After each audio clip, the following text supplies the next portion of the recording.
Jadi betul-betul mereka dapat mobil pagi, sorenya juga udah kejual tuh mobil. Bekas banjir, bekas tabrak, itu pun juga masih ada marketnya.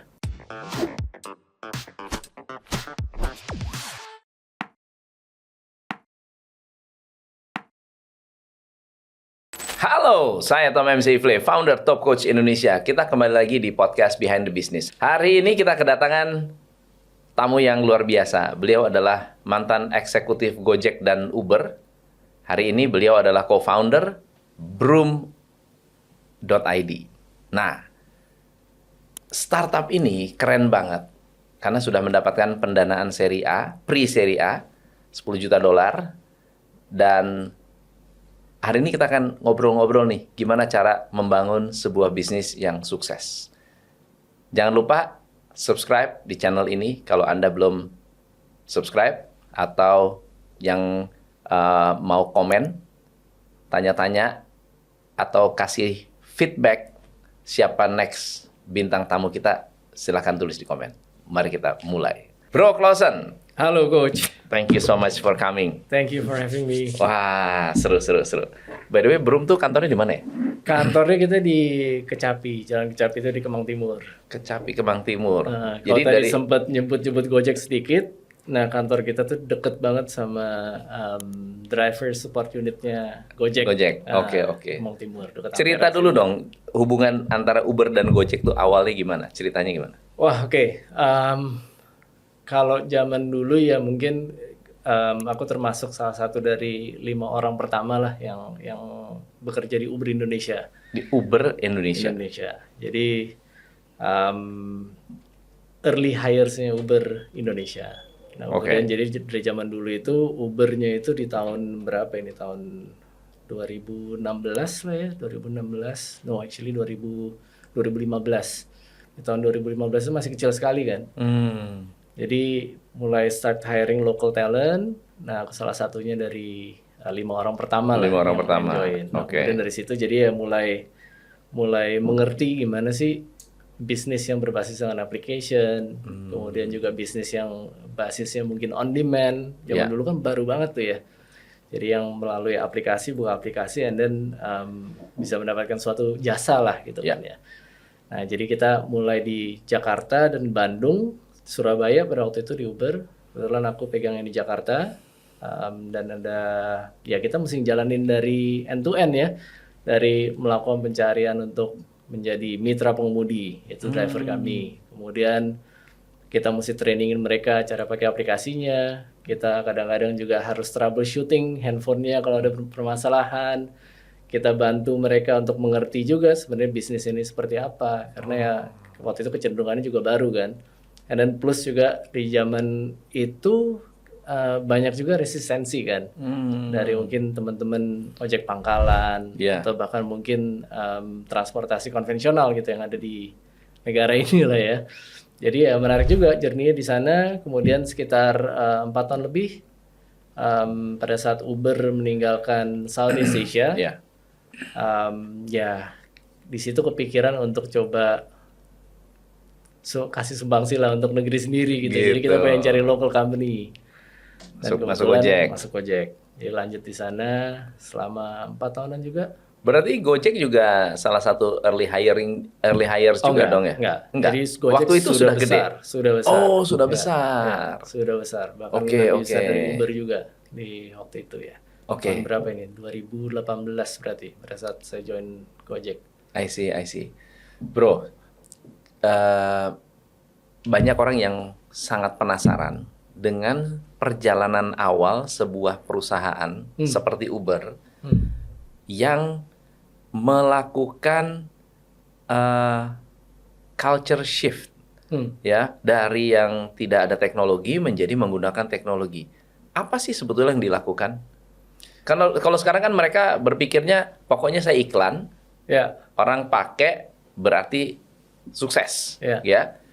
Tapi dulu kan nggak begitu. Maksudnya tidak sefamiliar hari ini. Ya, ya. What did you do? Apa yang dilakukan? jadi kita tahu bahwa memang Uber itu yang ditawarkan apa, produknya apa, itu kita memang benar harus internalize itu kan. Oke. Jadi produk ini adalah memang produk mobility, produk transportasi, Oke. benar-benar hanya membawa seseorang dari poin A ke poin B. Hmm. Nah, cuman memang tidak biasa cara kita untuk mendapatkan transportasi pada waktu itu ya. Betul. Di Uber itu kan nggak biasa banget. Gimana kok keluarin aplikasi? Saya nggak kenal dengan drivernya, nggak tahu background checknya seperti apa, Ya. ini aman atau enggak. Benar. Mobilnya nggak ada labelnya gitu kan, Betul. unbranded dan sebagainya.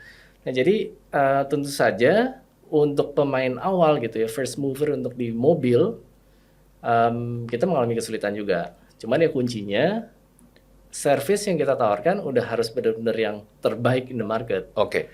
Waktu itu apa yang dilakukan? Maksudnya waktu pertama kali awal 5 orang ini Ya, kan harus bertemu dengan driver, Betul. artinya mencari orang yang mau menjadi pengemudinya Betul. dan harus mencari customernya. Ya, Nah betul. itu apa yang dilakukan? tentu saja nomor satu pasti nggak lepas dari nama insentif dulu. Karena ini ada hal yang nggak biasa.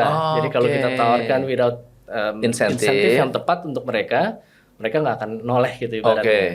Nah, jadi kita harus tarik mereka, we need to find the right carrot gitu kan untuk mereka bisa on board to our platform. Oke. Dan itu jumlahnya juga harus langsung masif gitu. Karena apa? Balik lagi ke poin pertama saya tadi adalah service yang kita tawarkan ke end customer udah harus top notch kan. Iya, Nah, iya. kalau kita lihat berarti cuman ada 2 dimensi. Dimensinya itu adalah supply, meaning the cars gitu kan. Iya. Jadi mobilnya, availability dari mobilnya. Yang kedua adalah demand adalah end customer-nya. Ibaratnya yang kita inginkan adalah kita nggak pikirin satu Jakarta deh. Kita Iya. hanya pikirin kecil banget. Dan not even Jakarta Selatan, tapi kita pikirin lebih kecil lagi, yaitu SCBD. Jadi daerah Wow. PP dan sekitarnya. Nah, di situ kita harus ensure bahwa customer buka aplikasi, mau cari mobil di SCBD Harus langsung ada. dapat dalam waktu Wow. waktu 5 menit. Oke. Jadi kita nggak pikirin tempat-tempat lain dulu. satu Gimana titik cara aja, nyari SCBD. supir, nyari mobilnya waktu itu? Nyari orang-orang yang mau menjadi driver. Agak sulit juga. Cuman karena memang waktu itu yang kita lihat juga kondisinya adalah dari sisi mungkin transportasi konvensional lah, seperti taksi and like. Nah, itu kan adalah yang paling mirip sebetulnya kan. Betul. Jadi sebenarnya perpindahannya adalah yang tadi ini adalah mobil perusahaan, dan mungkin ini either saya harus merental mobilnya atau ya saya beli gitu kan ya, leasing gitu kan mobilnya. Jadi waktu itu yang kita approach ya salah satunya adalah pengemudi dari taksi konvensional sebetulnya. Itu yang dilakukan. Ya. Karena memang mereka memang sehari-hari udah jadi supir taksi gitu ya. Betul. Tapi kan Jadi mereka akan berarti ada juga yang beralih ya, beralih ya, pakai cukup mobil banyak, sendiri gitu. cukup banyak. Karena apa? Karena sebetulnya yang kita tawarkan itu adalah Dideketin satu-satu, dipanggil atau iklan atau gimana? dulu awalnya benar kita datengin satu-satu. Datengin satu-satu. Iya. Ada yang mangkal, ada 5-6 taksi, ya itu kita samperin dan kita jelasin satu-satu. Awalnya memang benar-benar Sales seperti call-nya itu. begitu tuh ya? Betul. Benar seperti itu. Kita turun di jalanan dan itu. Dan memang dalam hal ini mungkin carrot atau insentif untuk mereka itu adalah cukup sederhana sebetulnya. Adalah kebebasan untuk bisa menentukan waktu kerjanya. Gitu kan. Ya mungkin juga nggak tahu punya mungkin usaha juga, sendiri. betul. Jadi berdikari gitu kan. Berdikari. Bisa kapanpun ready, panasin mobil, nyalakan aplikasi, tinggal tunggu panggilan. Udah misalnya harus istirahat dulu ya berhenti dulu. Harus mungkin nganter anaknya dulu ya silakan berhenti dulu. Wow. Seperti itu sih. Janji penghasilan yang didapat oleh supir taksi itu berapa waktu itu? Wah, saya udah kurang inget sih. Cuman yang pasti kita juga ada benchmark. Benchmarknya itu adalah penghasilan rata-ratanya teman-teman mitra pengemudi taksi ini dalam waktu 1 minggu atau 1 bulan. Nah, tentu saja balik lagi ini another carrot atau another incentive juga. Kita harus naikin di atas yang mereka di sudah atas dapatkan dari untuk awal. yang mereka biasa dapatkan. Betul. Oke. Karena balik lagi ya, kita harus punya sizable amount of drivers atau cars dulu supaya SCBD tadi Jadi reliable. awalnya baru SCBD aja tuh ya. Betul. Dan itu pun nggak butuh berapa mobil untuk bisa cover SCBD Oh, saja. I forgot the numbers. Around, karena sebenarnya kan ini apa ya, approach ya. Karena kita juga nggak bisa, sulit sekali untuk bisa predict kapan seseorang itu Mau butuh mobil pergi. di jam berapa dari titik Iya, yang mana gitu kan. Jadi dimensinya banyak sekali kan. Jadi sulit untuk kita mempredik untuk awal-awalnya ya. Iya, Cuman yang pasti ya kita open aja. Pokoknya kita try to approach them. Mau udah langsung on board, kita trainingin salah satu. Bahkan trainingnya juga ada di jalan. Oh, training satu-satu cara Betul, pakai aplikasinya. Betul. Kita Itu kasih- persyaratannya apa? Apakah harus untuk bisa memastikan keamanan dari customer waktu itu? Ya, jadi yang pasti semua dokumen yang berkaitan dengan dirinya gitu Identitas ya. sendiri. Jadi ibaratnya identitas, dari KTP dan terutama surat izin mengemudi itu kan SIM itu harus. Kemudian juga kita ada tambahan SKCK, surat keterangan catatan kepolisian. Catatan Ya, kepolisian. betul. Itu untuk criminal record dan sebagainya. Lalu itu adalah yang berkaitan dengan orangnya gitu ya. Dan kemudian juga dari mobilnya juga kita harus perhatikan kan. Jadi nomor satu, apalagi dulu di awal-awal juga, tentu saja kita juga ingin memberikan balik lagi service yang terbaik. Mobilnya juga kondisinya juga harus prima gitu. Iya, iya. Dari dokumen, dari umur kendaraannya juga itu ada batasan-batasan. Jadi harus didaftarin ya, Betul, STNK segala betul, macam. Betul. Oh, oke.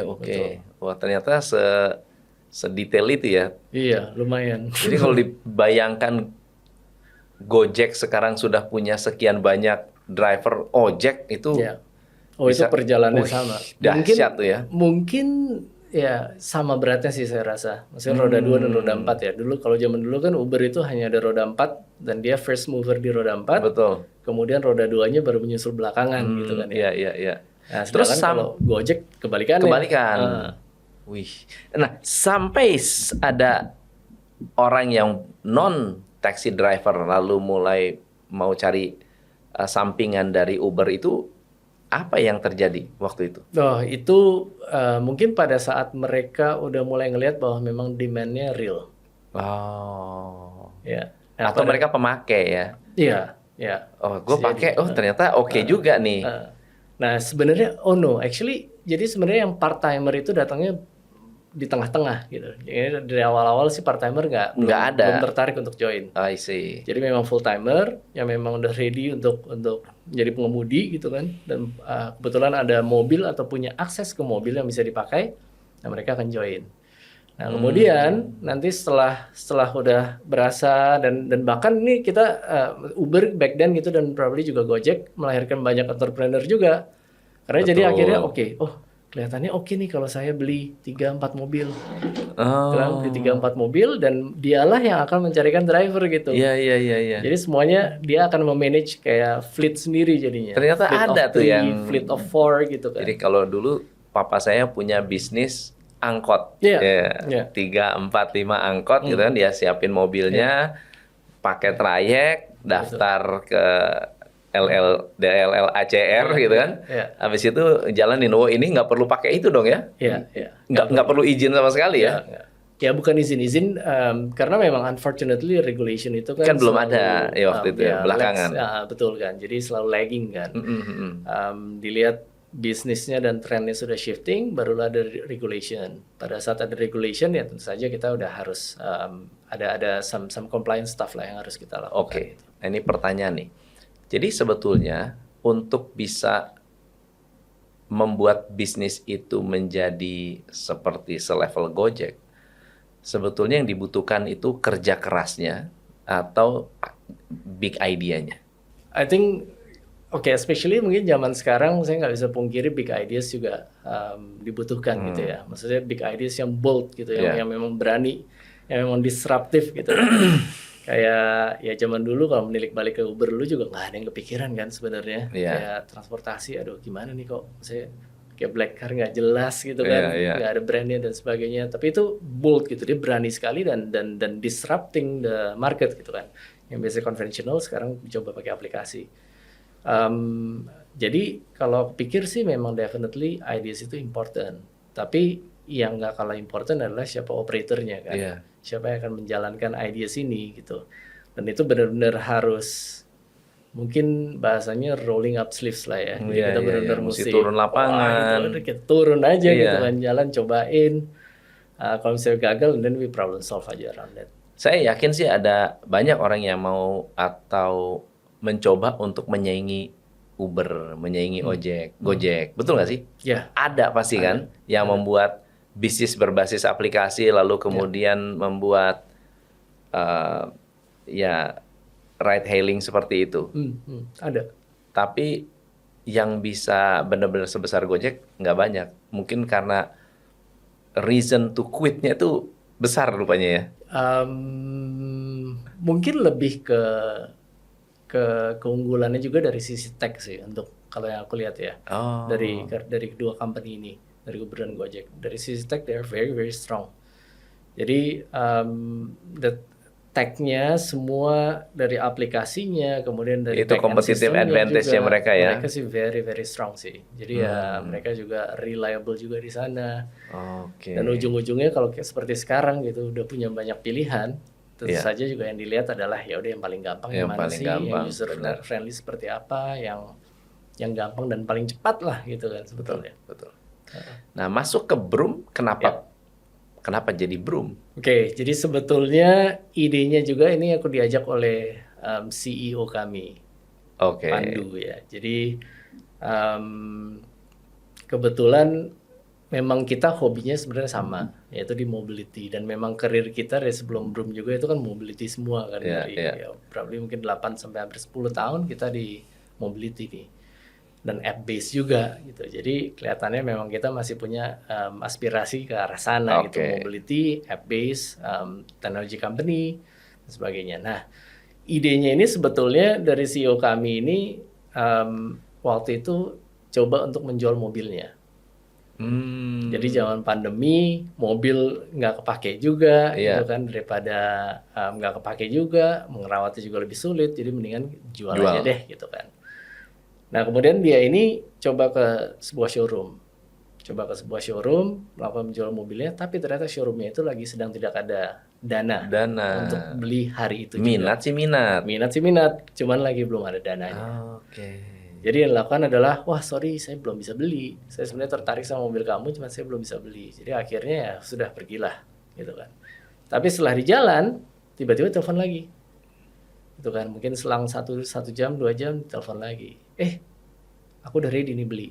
Karena apa? Karena mobil di garasi saya baru aja ada yang dijual. Jadi sekarang saya sudah punya capital untuk beli mobil kamu gitu ibaratnya. Jadi idenya sesederhana itu, dan memang permasalahannya yang coba di solve oleh Broom ini adalah permasalahan yang real dihadapi oleh teman-teman showroom mobil bekas. Jadi target marketnya adalah pemain mobil bekas. Betul. Harus showroom atau non showroom pun boleh. Kan banyak tuh maklar-maklar. Ya, kita masih fokusnya ke showroom sih, Coach. Showroom saja ya. Oke. Jadi kalau misalnya saya showroom, lalu kemudian saya mau beli sebuah mobil, tapi mobilnya ini nggak ada dana, mobilnya yang ditanggung atau gimana? Gimana cara kerjanya? Jadi mekanismenya seperti ini. Mungkin kita awali dulu dari pada saat kita sudah mendirikan Broom ini, kami mikir, oke, sebenarnya pain points-nya dari pemain atau showroom mobil bekas ini seperti apa sih? Kisarannya itu sebenarnya ada 3 lah yang paling utama. Nomor 1, bisnisnya dia itu berjalan kalau dia ada barang jualannya dong. Betul ya. Berarti ada stok. Mobilnya.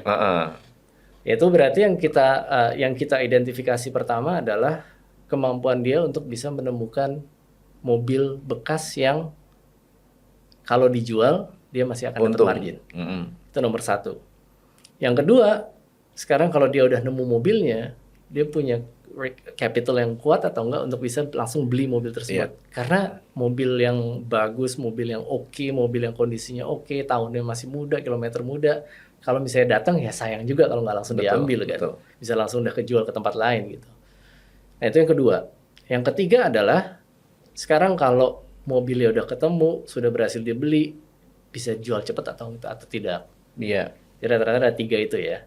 Nah, kemudian tentu saja masih ada beberapa pain points lain yang berkaitan dengan tadi jual beli mobilnya, yang berkaitan dengan working capital. Tapi itu subset lah of these 3 main pain points gitu ya.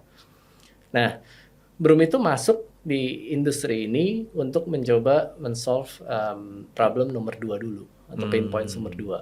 yaitu dari sisi kebutuhan working capital. Working capital. Ya, jadi yang kami lakukan adalah kita akan onboard showroom-showroom ini, mekanisme sama. Kita juga karena new player, kita juga harus samperin, Datengin kita satu-satu. kasih tahu konsepnya seperti ini, dan kita onboard them to our platform. Oke, jadi ini tetap platform base ya? Yes, yes. Oke. App base. App base. Yes. Oke. Nah, begitu dia masuk, punya credential di dalam aplikasinya Broom, dan yang dilakukan adalah kendaraannya yang sekarang ada di garasi mereka atau yang menjadi inventory mereka, itu mereka daftarkan dulu ke kami Oke. melalui aplikasi juga. Oke. Daftarkan.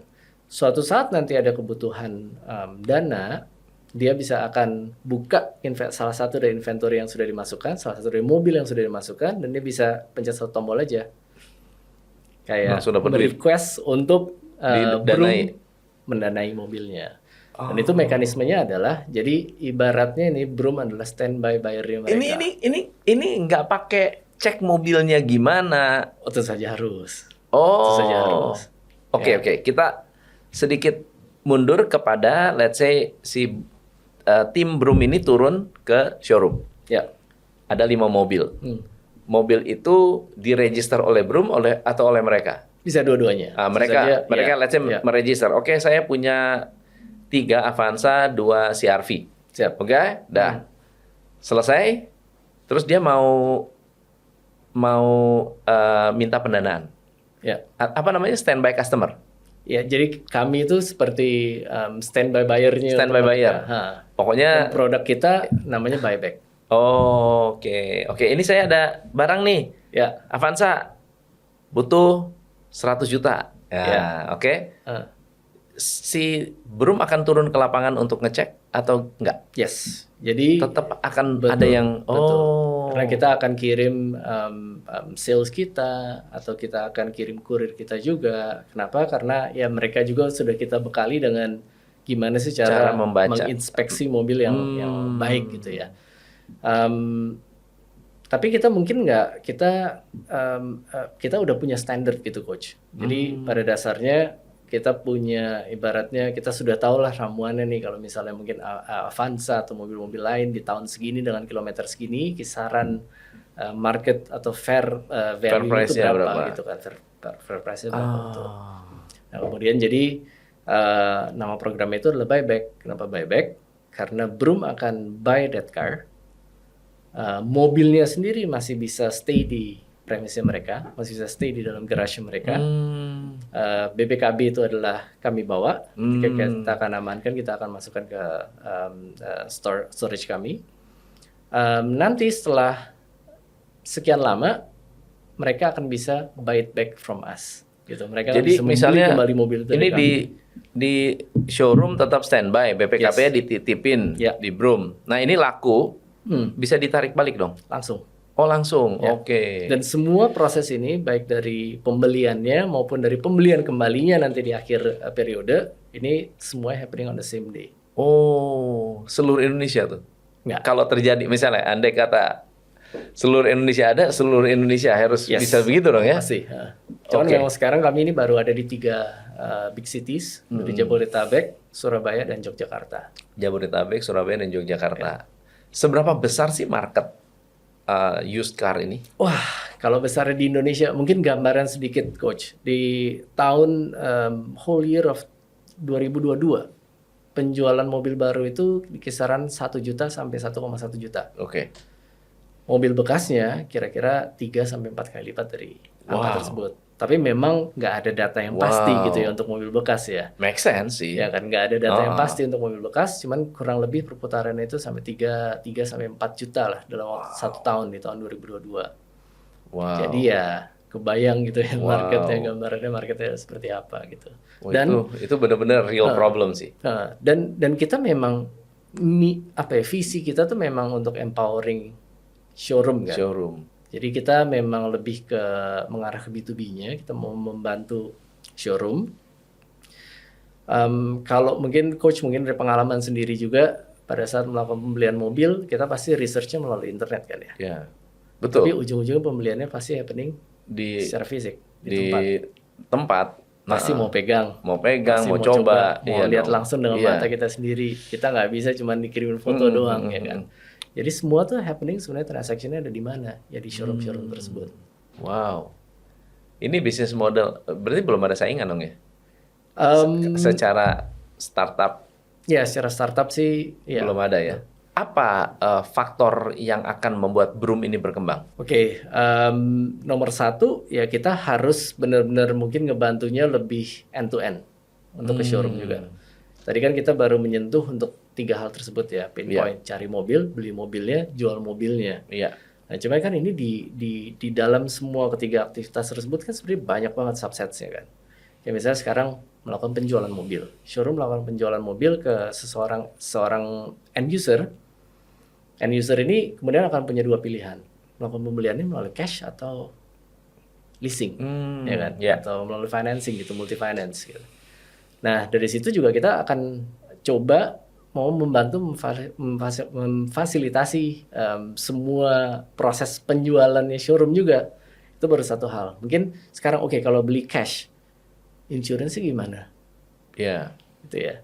Nah jadi Broom ini kita coba juga untuk approach company-company dari insurance maupun multi finance yang besar, dan akan menjadi rekanannya Broom, dan kemudian kita juga akan bantu nanti showroom-showroom tersebut untuk bisa melakukan semua prosesnya itu lebih convenient lah.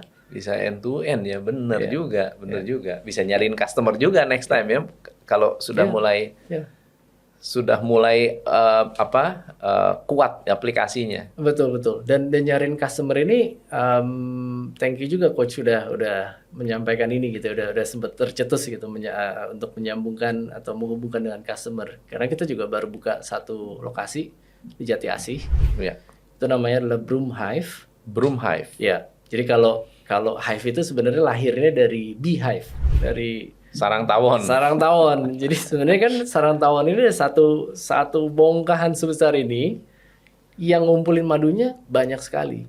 Iya. Ngumpulin ke satu tempat. Nah dari situlah lahirnya konsep Broom Hive. Jadi sebenarnya kita buka satu tempat di Jati Asih. Dulunya bekas Giant di Jati Asih. Disitulah kita berikan akses, kita bukakan pintu selebar-lebarnya untuk teman-teman showroom yang sudah terdaftar di Broom bisa taruh mobilnya di sana. Dan kami akan bantu untuk dapetin foot traffic, kita akan bantu untuk pasarkan baik melalui online maupun offline, supaya mobil yang dititipkan di kami jadi amanah nih, cepat laku. Apa sih yang membuat teman-teman showroom itu yang membuat mereka paling resisten? Apa objection paling besar yang mereka sampaikan ketika didatengin oleh teman-teman Broom? Ya, jadi kami sebenarnya udah melakukan riset lah dari pada saat dulu awal-awal mulai. Kalau misalnya memang seandainya kita mau memberikan solusi ini, yang paling penting itu apa untuk teman-teman showroom? Kuncinya nomor satu dan terbesar itu adalah kecepatan. Karena penjualan ini, ya kita kalau lihat tipe-tipenya teman-teman showroom ini ada berbagai macam. Ada yang memang jualnya mungkin mobil premium, yang kayak sports car atau bahkan yang collector's item gitu kan. Mungkin turnover time-nya cukup panjang gitu ya. Mungkin butuh waktu 3 bulan, 6 bulan atau bahkan tahunan gitu untuk bisa menjual satu mobil yang super seperti itulah. Betul. Di bawahnya sedikit mungkin ada yang lebih ke kind of yang sedan, Mercedes, black car, BMW, mobil-mobil Eropa gitu kan. Di bawahnya lagi mungkin ada yang lebih fast moving lagi gitu kan. Kita mungkin ngomongin mobil-mobil Toyota, mobil Jepang. Betul, mobil Jepang yang lebih cepat lah gitu kan. Nah di bawahnya lagi masih ada lagi. Yang kita sebut mungkin kalau bahasanya yang dipakai oleh teman-teman Broom itu adalah BPJS. Beli pagi jual siang. Oh ada itu ya? Ada. Jadi betul-betul mereka dapat mobil pagi, sorenya juga udah kejual tuh mobil. Kok bisa ya? Apa itu? Mobil-mobil jenis apa tuh yang? Sebenarnya mobil-mobilnya sama-sama seperti itu aja, tapi memang dia nggak rekondisi, dia nggak perlu cuci dulu. Pokoknya udah mobil ini saya punya mobil stok seperti ini, silahkan langsung dibeli dengan kondisi yang seperti ini juga tanpa dia margin tipis lah ya. Iya betul. Tapi kencang sekali. Nah sekarang kalau kita mau merambah ke yang cepat seperti itu, tentu saja berarti kita juga harus bisa memberikan service yang super cepat gitu kan, yang bisa mengakomodir kecepatan penjualannya mereka gitu. Jadi ya itu nomor satu yang kami coba incorporate ke dalam produk buyback kami. Oleh karena itu seperti tadi yang udah saya sampaikan, everything happening on the same day. Itu Dari big requesting for commitment buyback, itu. Very big commitment ya. Ya. Makanya tempatnya nggak bisa banyak. Maksudnya harus betul-betul infrastrukturnya benar-benar terjaga. Berapa karyawan sekarang? Kita total ada 150 karyawan. 150 karyawan. Dibentuk tahun berapa? 2 tahun lalu. 2 tahun lalu udah 100. Wah, gila. Kita udah berapa puluh tahun. Karyawan tinggal 12 ya. Wow. Oke. So ini berarti startup dan dapat funding ya. Betul. Sekarang pre-seri A. Betul. Oke. Akan lanjut terus ke Ya, visi dan misi kami masih panjang sih Coach Ya. soalnya. Jadi masih banyak juga another pain points yang kita pengen bantu showroom untuk pecahkan.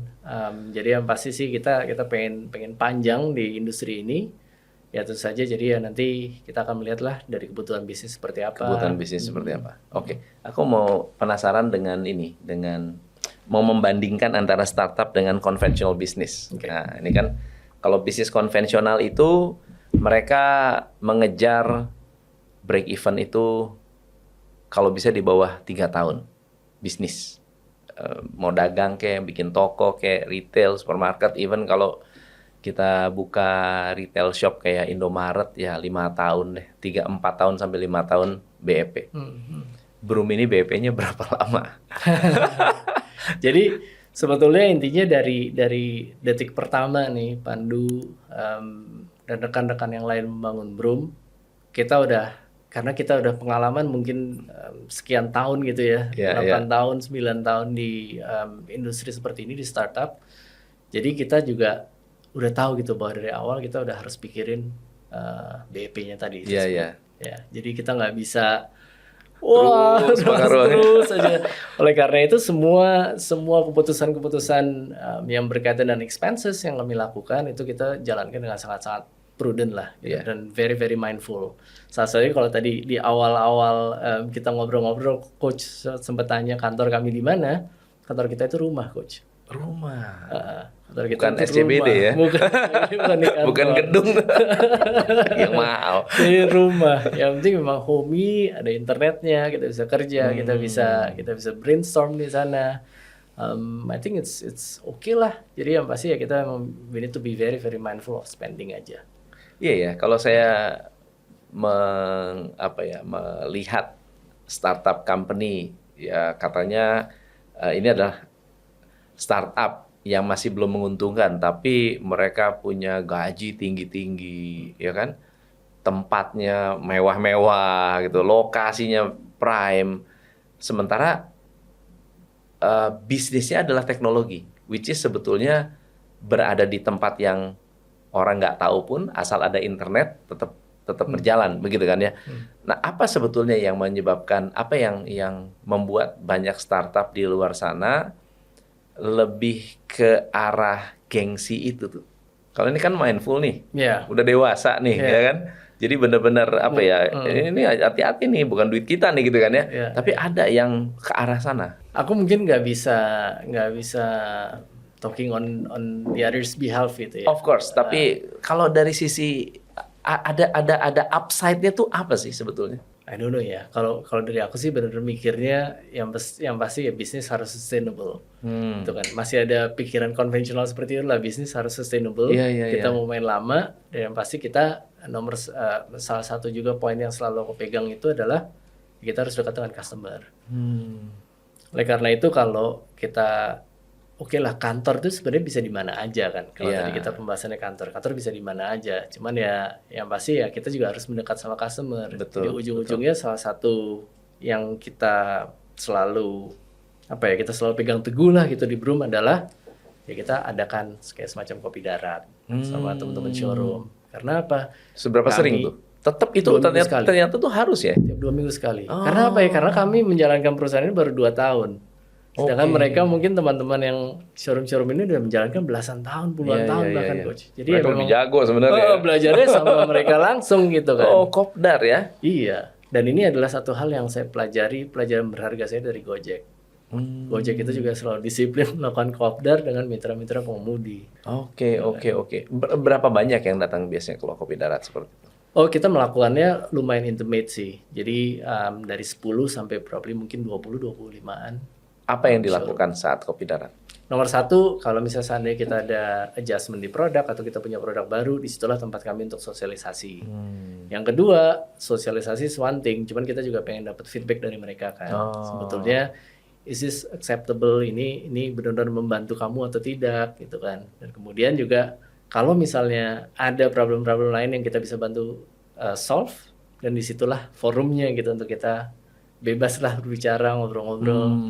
Ya nerima feedback dari mereka juga. Ya, itu Kak. important. Ya. That's important. Oke, oke. Sementara di dunia bisnis konvensional, mereka ketemu customer setiap hari tapi nggak pernah minta feedback.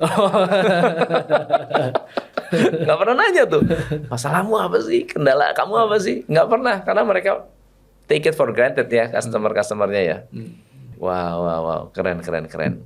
So, jadi, kembali ke konvensional dan startup. Let's say si startup ini mendapatkan sebuah pendanaan. Ya. Jadi pendanaan ini kan sebetulnya sebagai standby fund untuk operasional kan, kira-kira seperti itu ya. Betul. Jadi akan dipakai kalau dibutuhkan. Ya. Kalau tidak dibutuhkan maka ya kalau misalnya menguntungkan cepat ya pasti standby fund-nya pasti nggak terpakai lah, kira-kira gitu. Ya. Gitu nggak sih? Ya, betul. Jadi ya memang source-nya ibaratnya tentu saja pendanaan itu kita gunakan untuk ekspansi bisnis, gunakan untuk keseharian bisnis kita. Berarti semua capex dan capex dan opex kita gunakan uang dari pendanaan tersebut. Tapi kan masih ada source juga dari yang lain, yaitu dari bisnis kami yang sehari-hari ini, dari ibaratnya dari produk buyback kami, dari semua yang dilakukan di Broomhive misalnya di Jati Asih. Nah itu juga salah satu sumber dari pendanaan kan. Si Broomhive ini kalau ada showroom yang mau titip mobil itu bayar? Ya, jadi mereka nggak atau sewa? Mereka nggak dikenakan biaya. Dikenakan biaya nanti di belakang pada saat ya pokoknya kita kalau sudah terjual lah ya. melakukan penjualan. And then we think it's fair ya. Jadi kita akan usaha dengan keras untuk bisa melakukan penjualan mobil yang mereka dititipkan di kami dengan cepat. Ya kemudian nanti kita ada bagi hasilnya lah ibaratnya. Oke. Pernah kepikiran nggak sih kalau di mobil baru itu kan ada BCA car exhibition, bukan apa sih namanya? Jadi yang pameran mobil mobil yang pameran mobil BCA jualan mobil baru gitu ya. Mobil bekas tuh belum ada tuh. Ya. Yang segede gitu ya. Ya, mungkin mobil bekas itu lebih ad hoc kali ya sebenarnya yang saya lihat ya. Nggak ada yang mungkin kalau mobil baru kan ada banyak avenues-nya kan, ada Gias gitu setiap pertengahan tahun di bulan Agustus ini kalau nggak salah ya. Kemudian juga ada yang lain lagi, ada IMS gitu, ada banyak gitu avenues-nya. Mobil bekas memang belum ada yang boleh tuh bikin tuh terstruktur pameran gitu. Mobil bekas ya. Pameran it's a good idea tuh. Pameran mobil bekas, jadi showroom bisa masuk, jualan dalam satu tempat. Karena disitulah Hive itu benar-benar terjadi. Betul. Nah, jadi kemarin di akhir bulan Mei sebetulnya kita kan melakukan grand launching. Grand launch untuk Broomhive. Kita lakukan, mungkin konsepnya serupa kali Coach ya. Jadi memang kayak pesta rakyat. Kita we bring some foods and drinks, kemudian juga jadi ada F&B-nya, ada pertunjukan juga, mobilnya penuh di sana, ada 200 mobil. Oh, gede juga berarti ya? Iya. Itu kapasitasnya hampir 250 kendaraan. Oke. 250 mobil. Nah, kemudian di sana juga kita lakukan banyak sekali promotion juga untuk bisa menarik mungkin ya orang-orang yang di daerah, terutama daerah sekitar Bekasi ya, untuk bisa mampir dan melakukan pembelian mobil langsung di sana. Dia juga bisa langsung test drive. Iya. Terus gimana hasilnya? Hasilnya kita sangat bersyukur sih. Bagus sekali, very very promising. Ternyata peminat mobil bekas masih besar ya? Besar. Berarti ya? Besar. Dan bahkan ada satu kisah lucu juga nih. Ini bahkan dari sebelum kita melakukan grand launch nih. Jadi ada sebuah keluarga gitu ya, sebuah keluarga dia lagi naik mobil, kebetulan turun di pintu tol Jati Asih. Oke. Turun di pintu tol Jati Asih, tujuan dia adalah sebenarnya ke showroom mobil baru. Oh, Dia mau mengambil sebuah kendaraan Mobil baru. Turun di tol Jati Asih, belok kiri, ngelihat Broom Hive ini apa? Oh ini ternyata showroom mobil bekas. Dicoba aja masuk iseng. Akhirnya dia membeli mobil bekas satu di tempat kita. Dan dia Udah kayak shopping, niatnya. shopping mobil gitu ya. Iya. Langsung bawa Cuman pulang. iya, jadi ya itu ya, maksudnya kita kadang-kadang juga mungkin buat beberapa orang juga lebih mikirnya, aduh saya cuma mau beli mobil baru.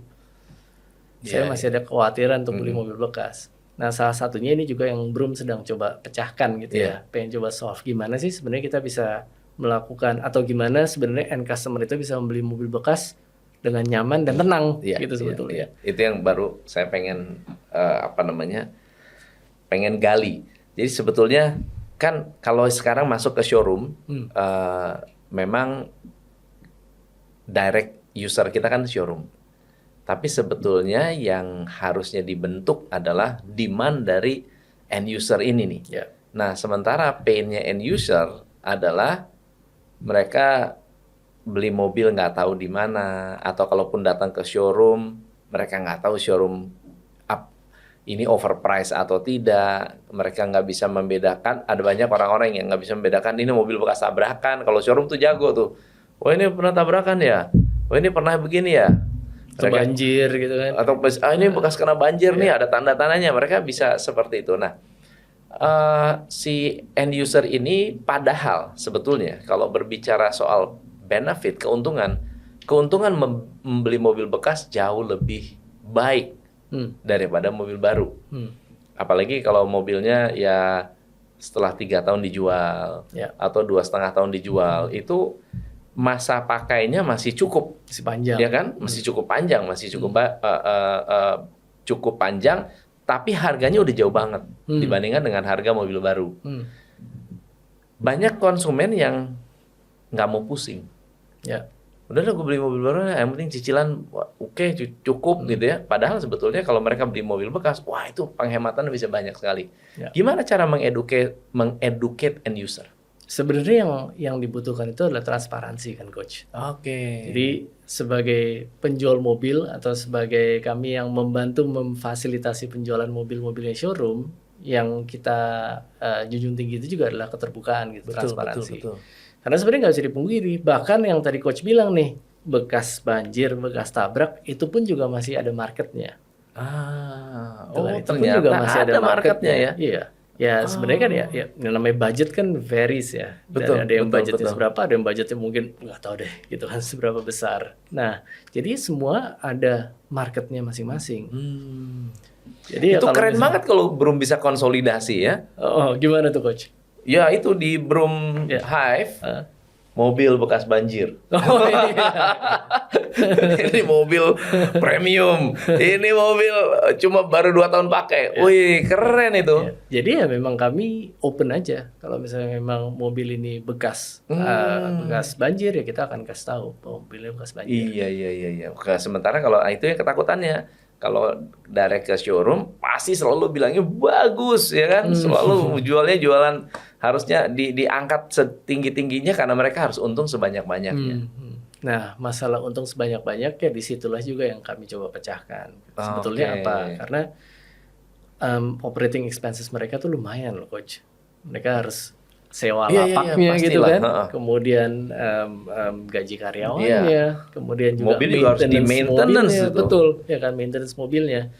Nah sekarang sebetulnya kalau udah ada Broom Hive, taruh aja deh mobilnya tempat kami, kita yang akan rawat, kita yang akan jaga, kita panasin setiap hari, plus kita yang akan juga bantu jualkan. Keren gitu. ya. Jadi ya less worry lah. Dan bahkan sekarang kalau kita ngomongin Bekasi nih ya, buat orang-orang yang mungkin punya showroom di Bogor, jauh amat Coach, bukan di Bekasi gitu kan. Benar. Ya kan. Nah sekarang kami jadi perpanjangan tangannya mereka lah untuk lebih dekat ke customer yang di Bekasi nih. Iya. Ya kan. Oke, so berarti kalau dilihat dari faktor yang membuat saat Broom ini berkembang, mungkin harus punya banyak Broom Hive ya?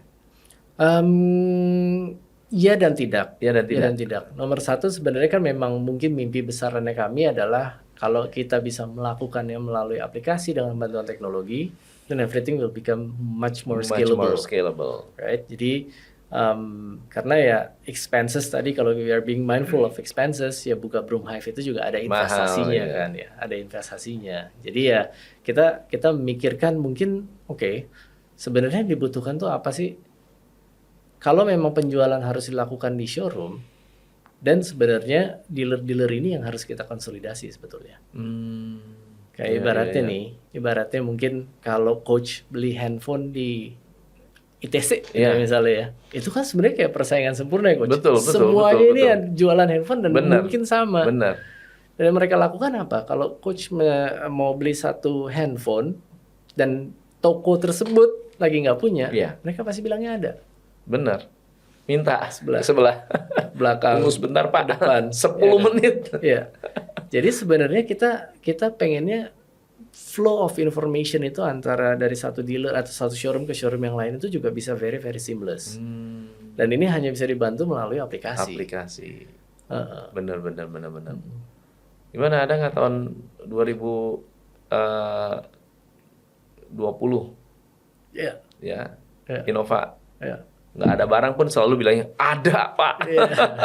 Ada. Nah sekarang Ntar gue cariin gitu iya, maksudnya. jadi ini sekarang apa ya? Maksudnya aplikasi Broom kami ini kita consolidate semua kayak inventory dari showroom rekanan kami kan, showroom yang Iya. sudah menjadi bagian dari keluarga Broom lah. Jadi teman-teman showroom bisa buka aplikasinya dan tahu, oh lagi ada Ini ada mobil barang mobil nih di sini ini, nih. ada barang gitu kan. Ya Oh udah, iya. snatch it. Iya. Apalagi kalau lokalisasinya dekat ya, berdekatan. Ya, Menarik, mungkin kalau berdekatan sih udah tinggal langsung, lu ada Ya, nggak gitu ada kan nggak? sebenarnya kan. Ya. Tapi Cuman kalau ini by kan kita aplikasi kan bisa ngomongin- chatting, iya, bisa kita ngomongin dengan skala geografik yang lebih luas. lebih gitu luas ya. lagi. Nah, Iya. Wow, seru contohnya juga ya. gini coach, di Bogor ada showroom, salah satu showroom kami di Bogor. Kalau dia dapat mobil dengan plat B, udah pasti dia akan langsung automatically bawa ke Broom Hive. Ya, pasti. Betul. Karena lebih sulit untuk dia menjual Jual. plat B Ya. di Bogor. Betul. Tapi sebenarnya potensi marginnya tetap ada gitu kan. Daripada repot-repot dia harus buka toko sendiri di Jakarta, Benar. kasih ke kami aja. Jadi udah Iya, setiap kali dia beli mobil plat B langsung kirim, mobil plat B langsung kirim. Kalau kayak engineer begitu, susah nggak sih nyari para engineer yang jago-jago bikin aplikasi? Ya sebenarnya mungkin with the likes of kayak Uber dan Gojek. Jadi kan that role disiplin ilmu tersebut juga udah sangat amat digandrungi lah gitu Iya, kan sekarang iya. ini ya. Jadi ya relatively mungkin slightly easier untuk kita bisa dapetin talent sekarang dibandingin mungkin 6 tahun, 6 tahun yang 8 tahun lalu. lalu. Right?